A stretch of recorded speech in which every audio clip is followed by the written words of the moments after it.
Hello, hello cravings! Hello mga palangga!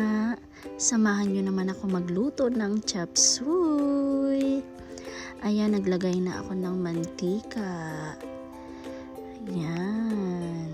Yan ang ulam natin for today. So, ilalagay ko na yung bawang. Ayan.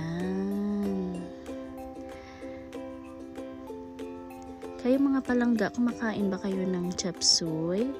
Kasi yan ang paborito ko. Yan, magluluto tayo ngayon ng ulam. At ilalagay na natin ang sibuyas.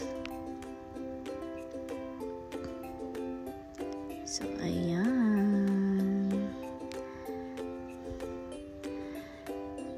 Ayan, medyo brown na sila. So, ilalagay ko na yan dyan ang sahog na manok. Ayan. Yan ang ating sahog.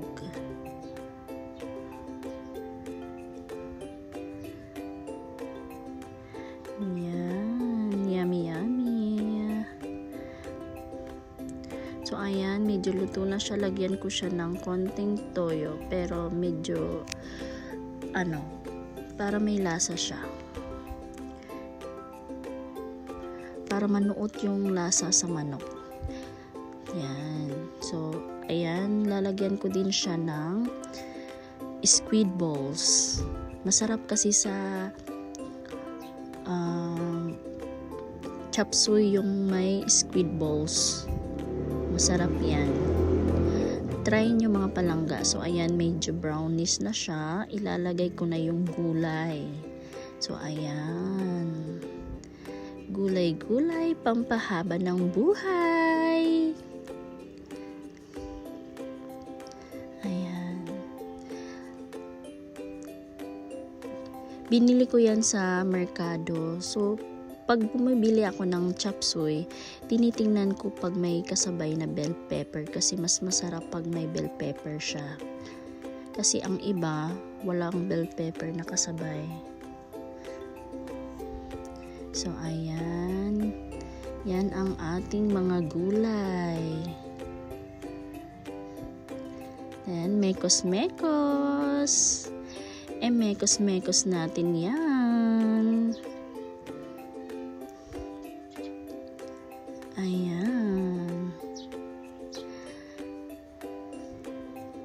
At pagkatapos, nilagyan ko pala siya ng Mamacita's chop suey powder. Yan ang ating sekreto para mas masarap ang ating chop suey. So, ayan. Kumukulo na siya. Nilagyan ko siya ng paminta. Powder na paminta. Ayan. So, ayan. Medyo maluto na siya. Mekos-mekos again. At naglagay ako dyan ng oyster sauce. Pangpadagdag din lasa sa ating chop suey. So, ayan. Malapit na siyang maluto. Mekos-mekos natin yan. Mekos-mekos sa ating ulam.